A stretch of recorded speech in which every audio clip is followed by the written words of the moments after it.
Bien, rápidamente voy a pasar las diapositivas hasta el punto en que nos habíamos quedado.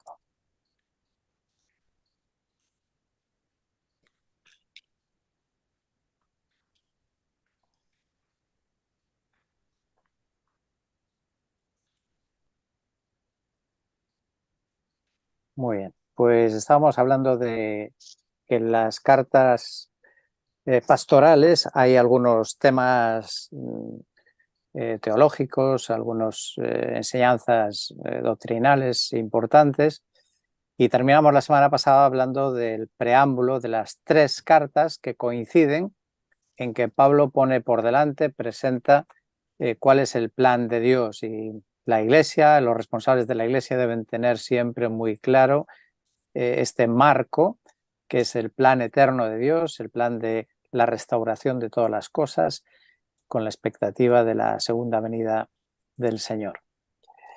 Hay un segundo tema importante en las cartas, en el propósito de estas cartas, que es cómo responder, cómo actuar frente a los falsos maestros.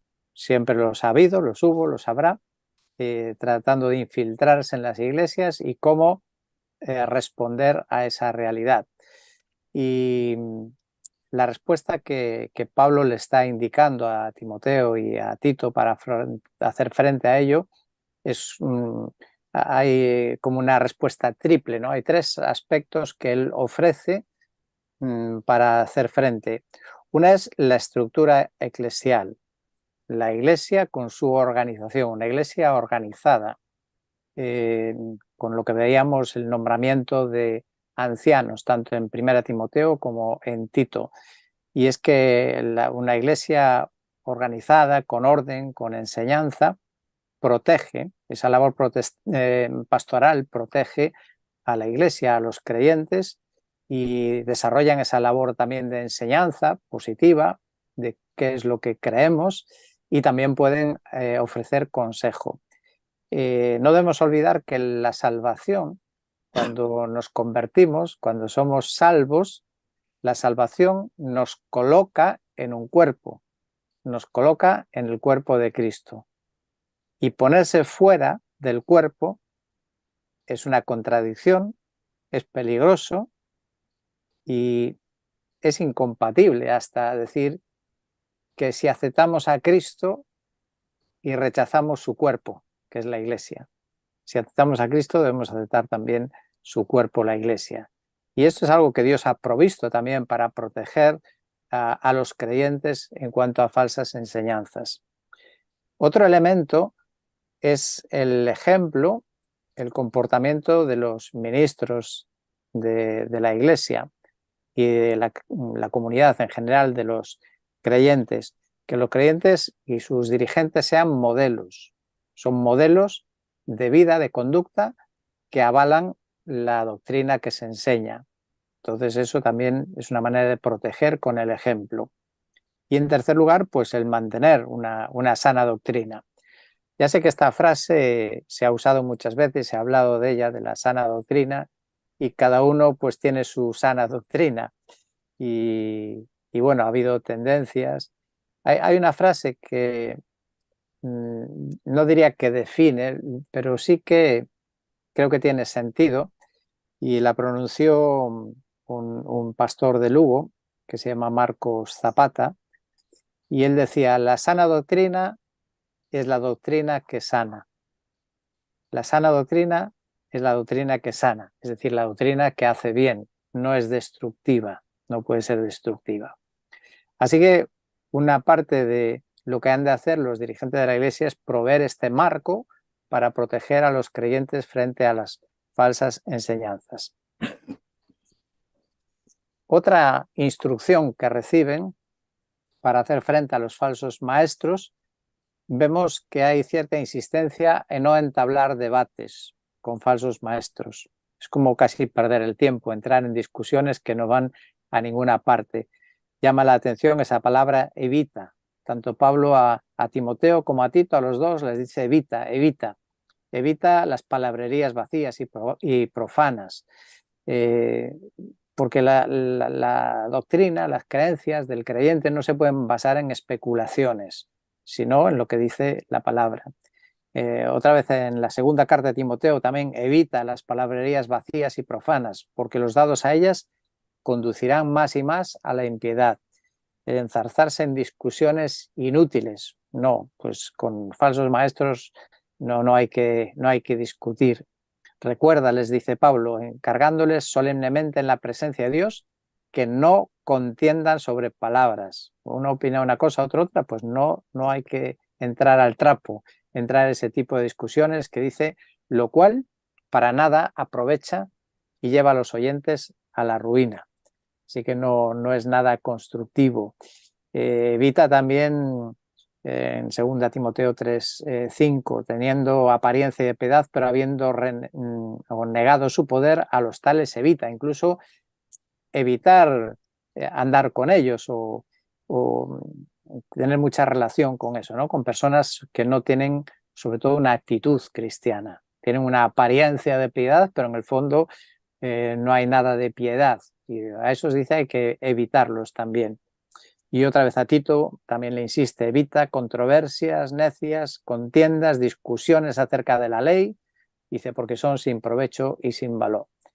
Y eso en mi experiencia también me ha resultado útil seguir ese criterio de que cuando hay diferentes puntos de vista está bien, cada uno podemos exponer nuestro punto de vista, pero luego no conduce a nada enzarzarse en discusiones intentando defender o imponerle al otro lo que yo creo. Pues tú ten tus convicciones y si el otro está equivocado o no, pues ya Dios se lo mostrará, como dice Pablo a los filipenses.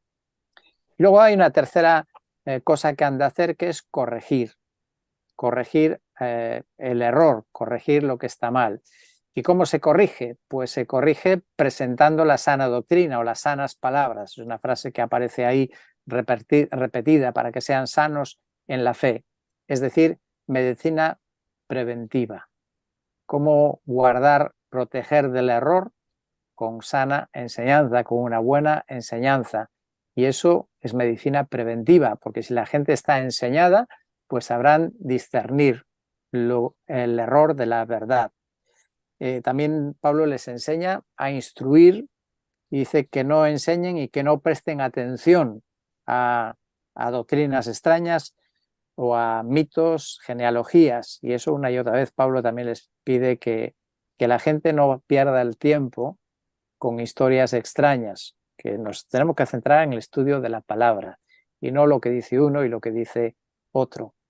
También les invita a señalar el error a los hermanos, señalarles cuál es el error. Cuando circulan, cuando empezamos a escuchar doctrinas erróneas, pues conviene también que los responsables de la Iglesia señalen cuál es el error para que la gente, los hermanos, lo puedan discernir.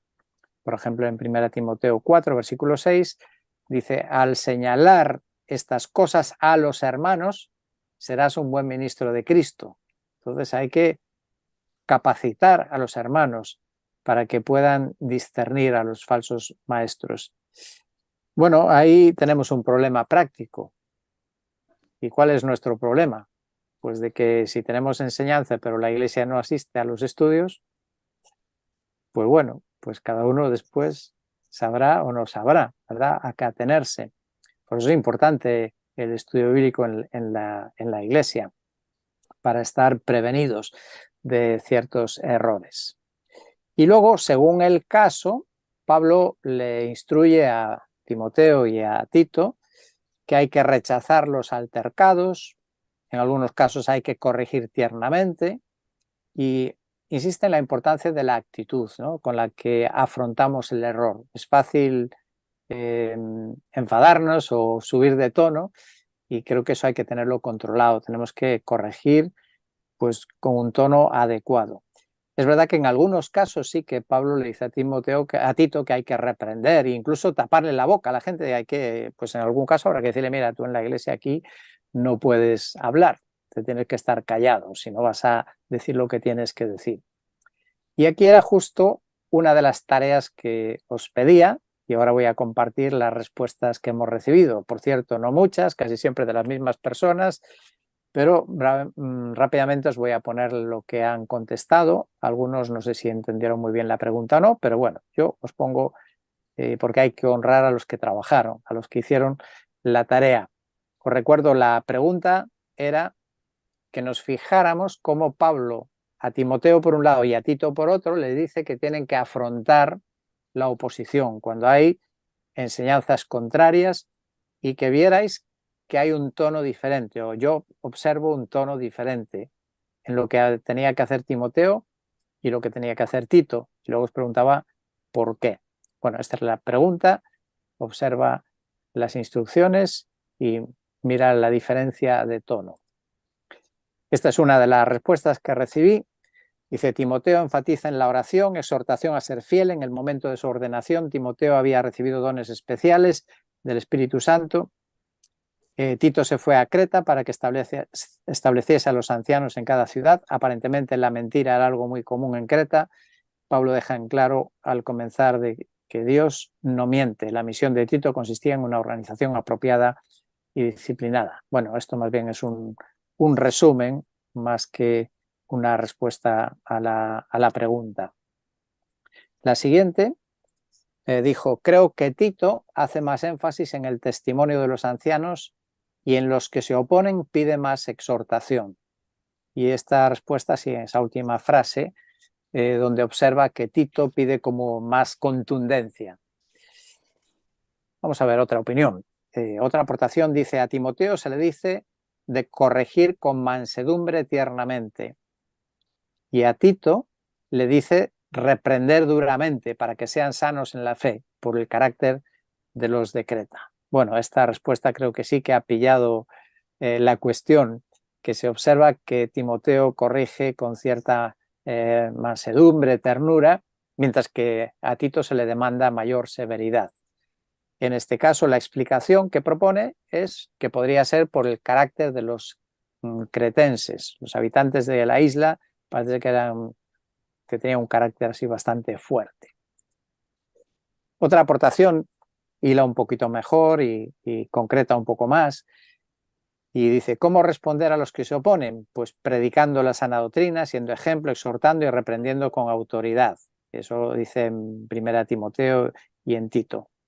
Y entonces distingue a Timoteo, Pablo le pide que predique la sana doctrina, pero acompañado del ejemplo y la conducta. En el caso de Tito dice además que exhorte y reprenda con autoridad. Lo mismo que veíamos ya en la otra observación, que se pone como pide más dureza a Tito. Y en este caso, la explicación que propone es que la diferencia, dice, creo que es por la juventud de Timoteo. Así que el otro pensaba que podía ser por el carácter de los de la isla de Creta, y esta otra persona nos sugiere que podría ser por que Timoteo era más joven y con lo cual era más difícil que ejerciera esa autoridad o reprendiera con esa fuerza. Uno más. Dice, veo que la respuesta que manda Timoteo es una respuesta más diplomática, presentándose él como ejemplo en todo, sin levantar aspavientos y manteniendo siempre una postura de diálogo. En cambio, la forma que tiene Tito para contestar a las falsas enseñanzas es mucho más directa. Manda reprender con autoridad, sin que nadie le menosprecie. Y ahora dice, ¿por qué esa diferencia? Yo creo que ha acertado 100% en notar la diferencia y ahora su explicación. Yo creo que esta diferencia puede deberse a la diferencia de edad entre Timoteo y Tito. Da la sensación que Timoteo es un joven que necesita ganarse el respeto de sus mayores sin faltar al respeto. Y Tito parece un hombre curtido, el cual puede hablar con más autoridad a personas mayores. Pues este lo atribuye de nuevo a la diferencia de edad. Bueno, yo os propongo este cuadro siguiente, que por cierto, por algún motivo no sale completo. Bueno, pues leyendo las dos cartas, a Timoteo parece que se le pide que tenga una actitud más de soportar, de aguantar, mientras que a Tito de más fuerte, refutar y tapar la boca. ¿Qué diferencias hay marcadas ahí? Bueno, pues Timoteo parece que lo En el caso de Timoteo, tiene que ver con el Evangelio, tiene que ver con que esas personas que se oponen puedan obtener la salvación y dejar, en todo caso, a los impíos, a los malos, a los impostores, dejarlos, que ya irán de mal en peor. En el caso de Tito, se trata más bien de otro tipo de personas, rebeldes, especialmente de la circuncisión, es decir, de un contexto, pues en este caso judío, ¿no? Que pretenden ser creyentes. Así que lo que vemos es que Timoteo tiene que corregir con ternura, más bien tiernamente, a ver si se convierten, mientras que en el caso de Tito es una represión más dura, severa, para que sean sanos en la fe. Es decir, que Timoteo parece que tiene que tratar más bien con personas no creyentes, que son los que causan el problema, o bien ataques personales. Y frente a eso, el creyente creo que debe actuar de esa manera, con calma, intentando corregir con mansedumbre, que la gente se dé cuenta de su error. Eso con no creyentes, o cuando se trata de ofensas personales que te atacan personalmente a ti, pues encomendar la causa al Señor, dejar que el Señor tome las medidas. En el caso de Tito, pues tiene más que ver con personas del entorno de la iglesia, creyentes o que se consideran creyentes, a los cuales hay que reprenderlos de una manera más dura e incluso llegar a desecharlos si causan divisiones dentro de la iglesia. Entonces, bueno, no sé si conseguí explicarme bien la diferencia entre un caso y otro, por qué uno tenía que ser con dureza y otro con mansedumbre, y yo creo que es un principio que debemos de aplicarnos nosotros. Con los no creyentes tenemos que ser pacientes. ¿Qué vas a esperar de una persona que no conoce al Señor? Pues si se burla, si te ataca, pues tenemos que soportar, aguantar. Cuando es un creyente, de un creyente se espera otra cosa, y el pecado de rebeldía es un pecado grave a lo largo de toda la historia del pueblo de Dios. Bueno, luego si queréis comentar algo sobre ello, lo podéis hacer. Solo una nota sobre los falsos maestros, cómo los caracteriza Pablo, de qué los acusa. Pues los falsos maestros, ¿por qué existen? ¿Por qué es lo que buscan? Pues la codicia, algún interés están buscando, se caracterizan por el engaño, por la falsedad, por la inmoralidad, su vida no acredita lo que predican y curiosamente un tema parece que tiene cierto éxito con las mujeres, supongo que en aquel tiempo sobre todo aprovechándose de que tenían una formación en general menor que los hombres. Bien, luego me gustaría anotar un asunto más de estos temas que tratan las pastorales, que son algunas expresiones que son peculiares, características de estas cartas, que casi no aparecen en otras cartas. Por ejemplo, el tema de la piedad, de ser personas piadosas, de ser personas alejadas de la impiedad, temerosas de Dios. Pues esta palabra piedad, esta expresión, solo aparece en las cartas pastorales. Ahí veis una lista larga de citas con una excepción que aparece en la primera carta de Pedro. Pero fuera de Pedro, solo las pastorales hablan de una conducta piadosa, de devoción, de amor al Señor, de respeto a las cosas de Dios. Otra palabra típica de las pastorales, pues lo que decíamos antes, la sana doctrina, ¿no? Sano, sana, son palabras que solo aparecen en las cartas pastorales y se refieren a la sana doctrina, a las sanas palabras o a ser sanos en la fe. Y como decía antes, esto es una metáfora tomada de la medicina, de la salud espiritual, de ser sanos espiritualmente. Y lógicamente Pablo estaría influido por Lucas, el médico amado que acompañaba siempre a Pablo, y Pablo toma de ahí la metáfora, ¿no? De la sanidad, también en la doctrina, en las palabras que usamos y en la fe. Otra expresión típica de las pastorales que no aparece en ningún otro sitio en el Nuevo Testamento es palabra fiel. Cuando Pablo dice, esta es una palabra fiel, que hay que ser que debe ser tomada en serio, que es importante.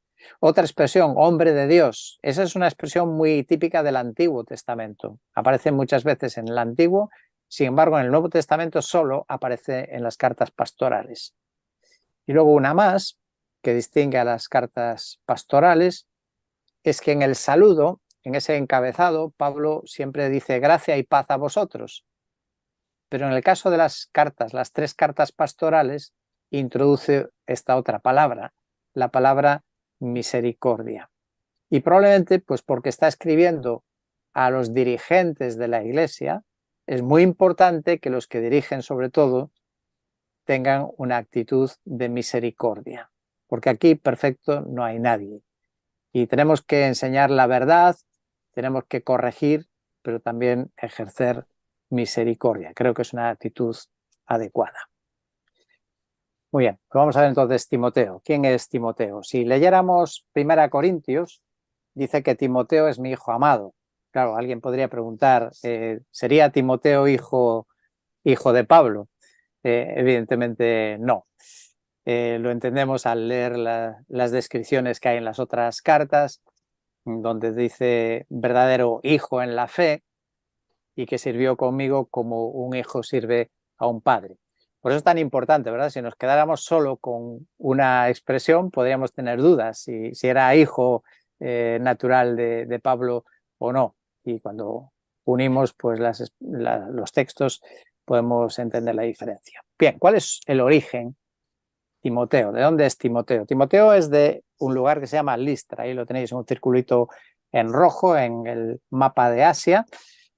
Y eso se encuentra en Hechos capítulo 16, que el apóstol Pablo llegó de viaje a Derbe y a Listra. Y dice, allí estaba cierto discípulo llamado Timoteo. Bueno, ¿y cómo sabemos que era de Listra y no de Derbe?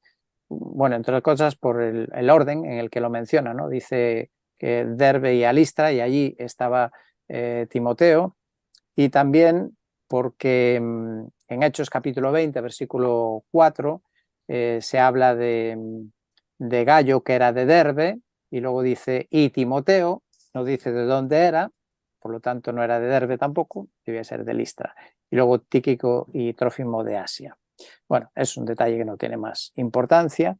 ¿Cómo era su familia? La familia de origen de Timoteo, pues Hechos 16, versículo 1, dice que era hijo de una mujer judía creyente, pero de padre griego. Así que parece, da a entender casi como que incluso podría ser solo la madre creyente y el padre no. En la segunda carta de Timoteo también vuelve a hablar de su madre y de su abuela.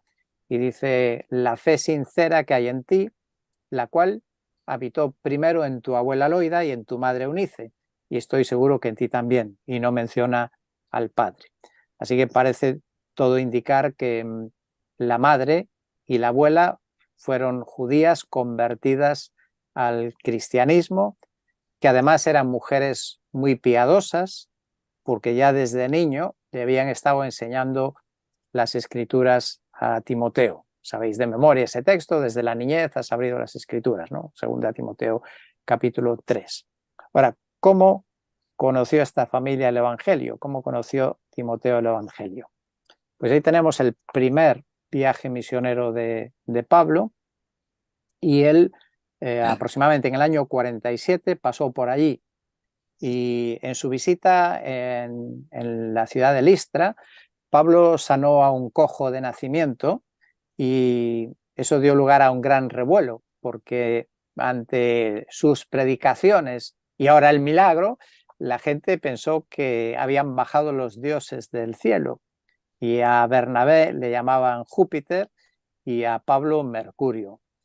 Y claro, cuando se enteraron los judíos de que Pablo estaba predicando por allí con éxito, captando la atención de mucha gente, pues los judíos de Antioquía, que no estaba muy lejos, como veis en el mapa de Listra, pues se acercaron para montar el follón, hasta tal punto que convencieron a la gente de Listra para que apedreasen a Pablo, hasta tal punto que llegaron a considerarlo que estaba ya muerto.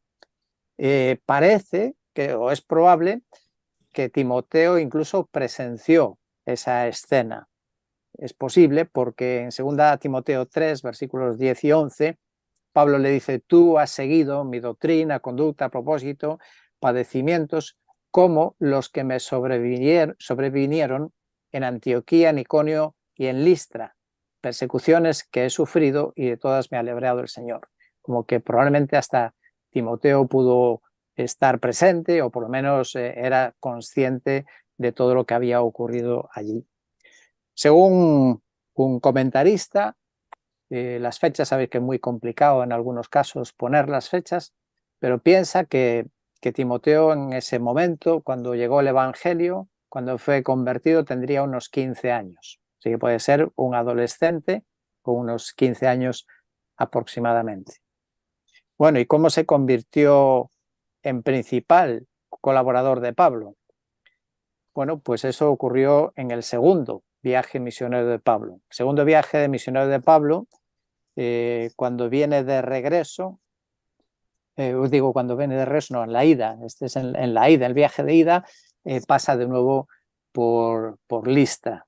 Y en Hechos 16, pues nos dice que llegó allí y había cierto discípulo llamado Timoteo, hijo de una mujer judía creyente, pero de padre griego, del cual hablaban elogiosamente los hermanos que estaban en Listra y en Iconio.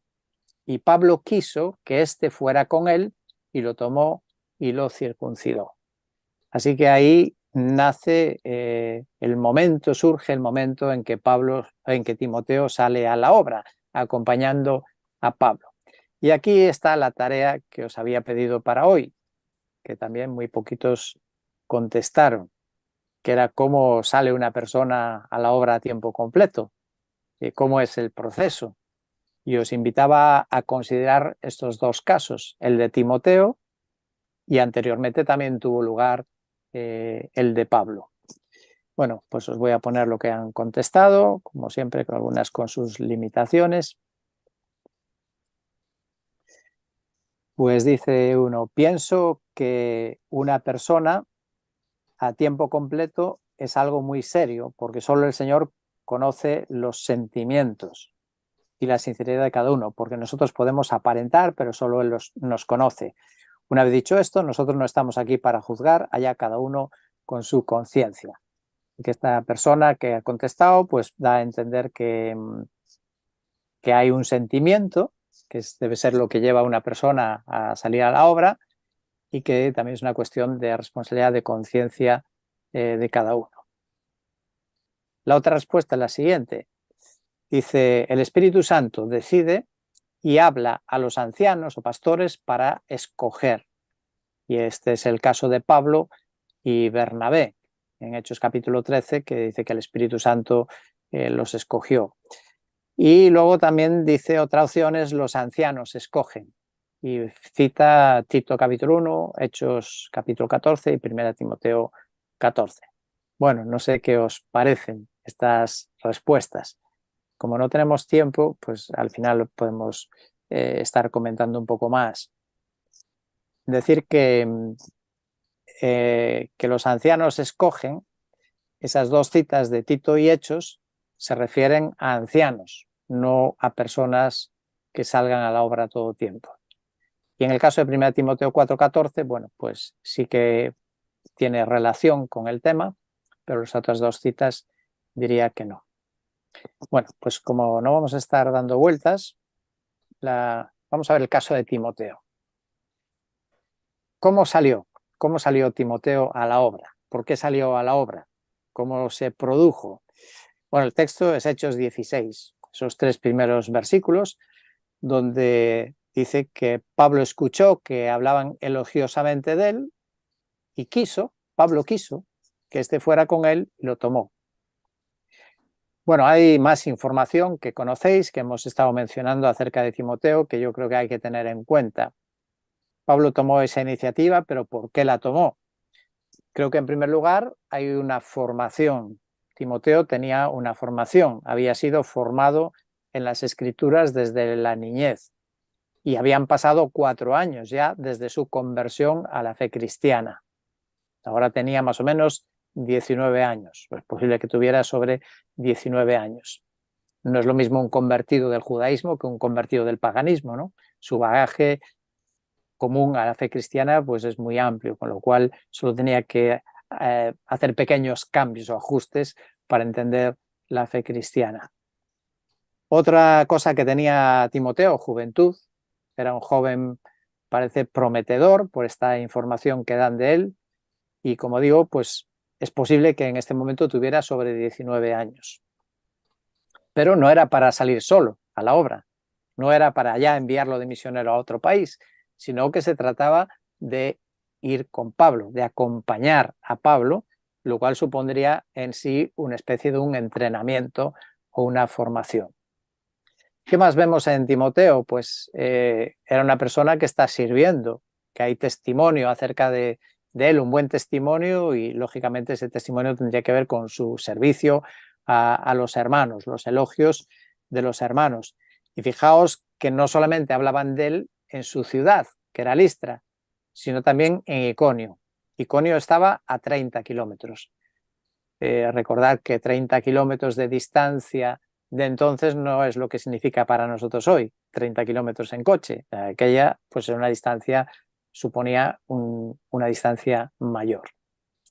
Y luego viene entonces el llamado de Pablo. Pablo le llama para que salga con él a la obra misionera. Hay un dato más. 1 Timoteo 4, versículo 14.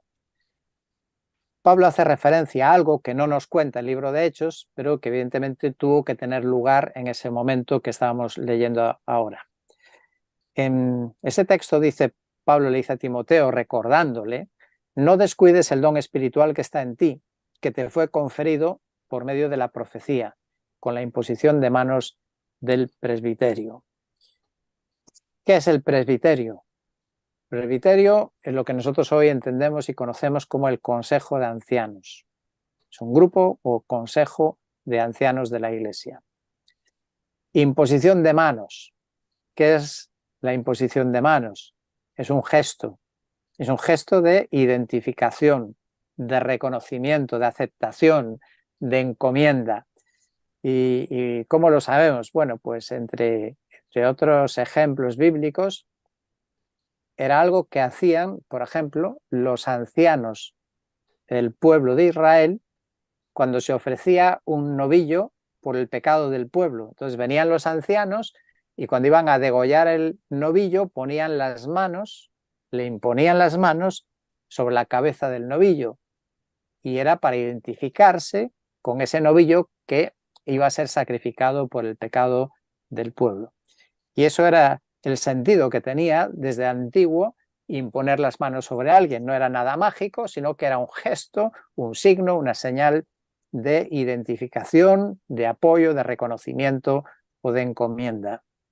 Además, en el círculo de las sinagogas, a lo largo de siglos, desde el primer siglo, también se seguía usando ese gesto para ordenar un rabí.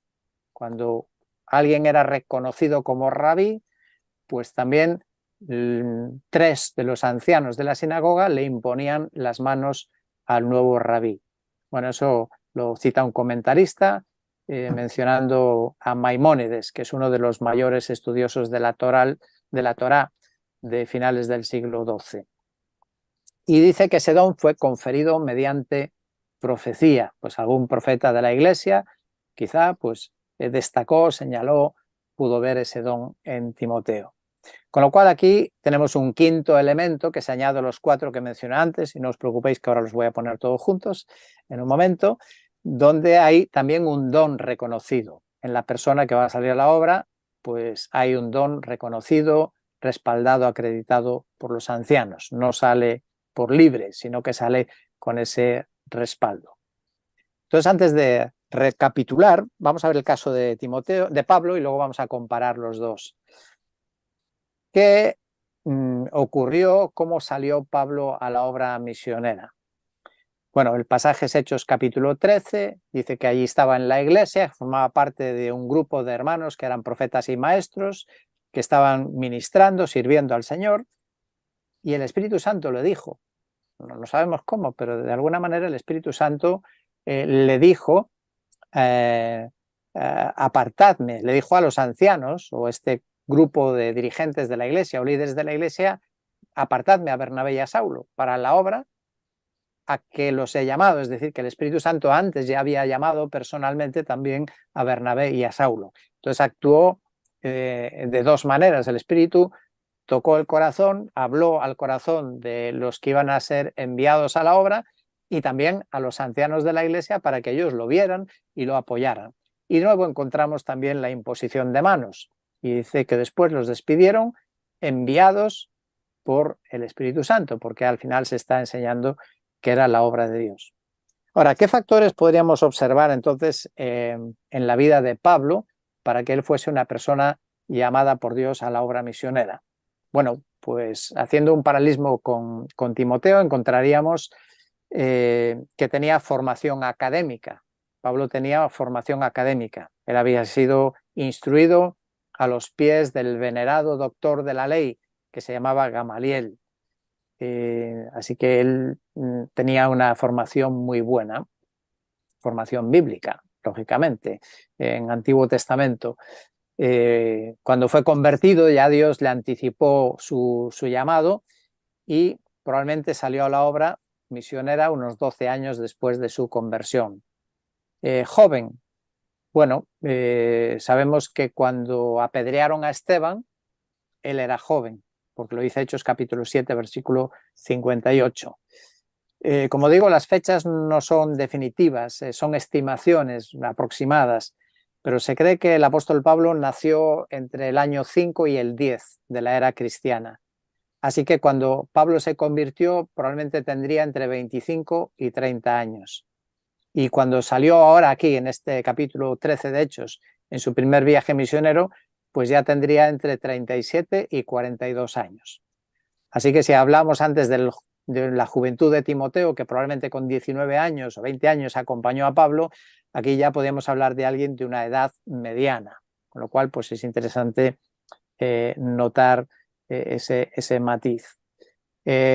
Pablo, ¿qué más tiene? Pues tenía dones. Aquí habla de profetas y maestros, entre los cuales está Saulo. Está sirviendo, ministrando en el liderazgo de la iglesia, o sea que ya está desarrollando una tarea de liderazgo en la iglesia. Y como dijimos, fue llamado doblemente por el Espíritu Santo a nivel personal y a través de los ancianos, y luego es enviado con el aval de los ancianos. Bueno, vamos a comparar los dos y no sé si vamos a encontrar o no diferencias. Entonces aquí tenemos estos dos casos que hemos tomado, estos dos ejemplos. Yo veo que es casi igual, ¿verdad? Pequeñas matices, pequeñas diferencias. Formación, en el caso de Timoteo fue en la familia, en la de Pablo fue una formación más formal, académica, ahí sí que hay una diferencia. La edad, pues Timoteo fue bastante más joven o mucho más joven cuando sale, pero sale acompañando, no liderando, como es el caso de Pablo, que va a dirigir ya la obra misionera. El llamado, ¿cómo fue? Bueno, los dones también. Ahí hay dones en ambos casos, tienen algún don por lo menos. Y el llamado, pues aquí en el llamado podría parecer que fue diferente, y lo es y no lo es, en mi opinión. En el caso de Timoteo fue llamado por Pablo. Pablo dijo que lo cogió y dijo, vente conmigo, vamos. Y en el caso de Saulo fue el Espíritu Santo que habló y dijo que quería que salieran a la obra misionera. Ahora, diría que esta diferencia probablemente no lo es, porque estoy convencido que el apóstol Pablo, como hombre de Dios, actuaba bajo la dirección del Espíritu Santo, y lo podemos ver a lo largo de su vida como misionero, que era un factor que estaba ahí siempre presente. Con lo cual, sin duda, el Espíritu fue el que dirigió a Pablo a fijarse en Timoteo y en invitarle a que le acompañase y saliera así a la obra. Tenemos que recordar que el Nuevo Testamento no es un manual, no es un manual, un libro con, en este caso hay que hacer así, así, para esto hay que hacer así, así, sino que tenemos más bien ejemplos donde podemos observar principios como estos que son útiles para nosotros también, para aplicar en el día de hoy, en la vida de la Iglesia.